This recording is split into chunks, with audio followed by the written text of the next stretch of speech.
All right, if you need some help, something going on in your life, and you can't figure it out yourself or in your circle, and you want to pass it on to Bert Show fam, just hit us up at thebertshow.com. And she's wondering if it's time to cut off her sister for dismissing her autistic son. Cassie has the email. Hey, Bert Show. Hello from Texas. I discovered y'all's show last year via Facebook, and I absolutely love y'all. So I need to know, am I the a-hole for holding on to a grudge against my sister for almost a year now? My son is 3 years old and nonverbal autistic. He has his cues to let Dad and I know when he's getting overwhelmed or overstimulated. Things only we can pick up on because it's not typically something others will notice because they're not familiar, my family included. Thanksgiving 2020. 2 months prior to my son's official diagnosis, although it was highly suspected for a full year up to this point, we're having Thanksgiving at my mom's house. Before eating, the kids were all playing outside, my son included. He signed to me that he was done and ready to go inside. We go inside and eat. He starts to color and wind down from playing hard outside. My sister, for some reason, turns the TV on, but turns it up blaring loud because everyone in the house is talking and enjoying their conversations with family we don't see often. I asked her repeatedly to please turn it down, and I'm not asking for my sake, but my son's sake. He starts flapping his hands, cheeks are getting red, starts getting antsy, giving me his cues there's too much going on for him.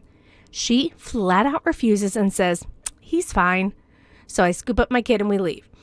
2 weeks later, I sent her a text explaining to her how I felt about the situation and tried to explain to her his cues and whatnot.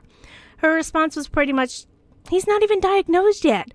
And the more you treat him differently, the more he'll be different. Then our argument ended with her telling me I'm barely a mom because I only have one kid versus her having 6. Oh, wow. She's a peach.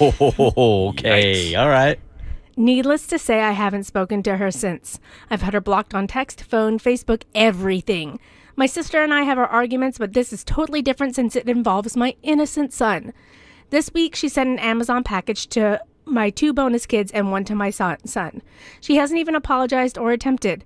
I feel like if I accept these gifts from my kids, then it's accepting her behavior and her dismissing my special needs toddler. I want to drop them off on her porch with a note that says, gift sending isn't an apology. But some people are telling me just to keep them. I love any and all feedback or advice you'll have for me, especially from Kristen and Cassie. Thanks so much, Wendy. No, a gift is not an apology. Like Davi said, the apology is, I'm sorry you feel this way. That's the authentic apology. That's not an authentic That's apology. not an I was authentic being apology. sarcastic. So, Kristen, what would you do in a case like this? Oh, man.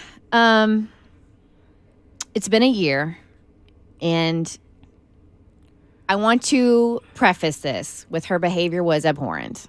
Like, she acted selfish. And you would think as a mom herself, because she has 6 kids, that she would have been a little more empathetic.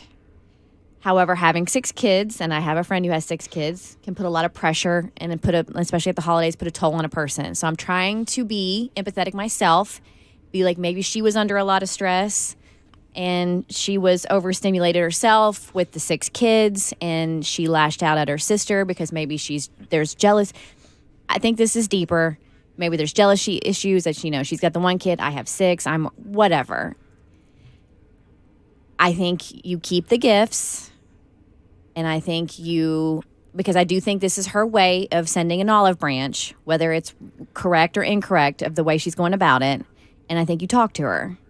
Now that your son has the official diagnosis, now that we are a year removed from the incident, I think you explaining to her exactly how you felt and why you reacted the way you did, and you are entitled to have reacted the way you did, you can put this grudge behind you. I don't think this is something that needs to go on forever. I think forgiveness is very key here.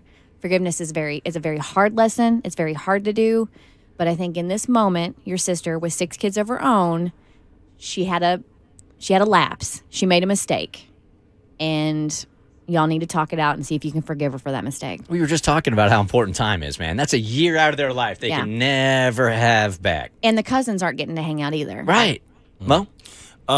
Yeah, if I really wanted to continue a relationship with my sister, I would somewhat swallow my pride. I would keep the gifts, and I don't know that I would necessarily just forgive her off for giving me gifts. She would have to still sit down and give me a genuine apology. But I would, Really? I would open the door for to give me one and then kind of see where it goes from there. Man, I learned a long time ago. You sit around waiting for an apology, you'll be sitting around for a very long time. I've learned to get settled with it myself. And two, That's fair. now that they have the official diagnosis, I'm assuming maybe the sister is embarrassed about how she acted and she's just been hiding because she doesn't know how to handle the situation or what to say to make it right. So yeah, I feel like you reach out and you try to make amends. All right, this is a different turn this But protect week. your kid at all costs. What? But protect your kid at all costs. Got it in the nick of time. There, you cross the finish line. The Bert Show.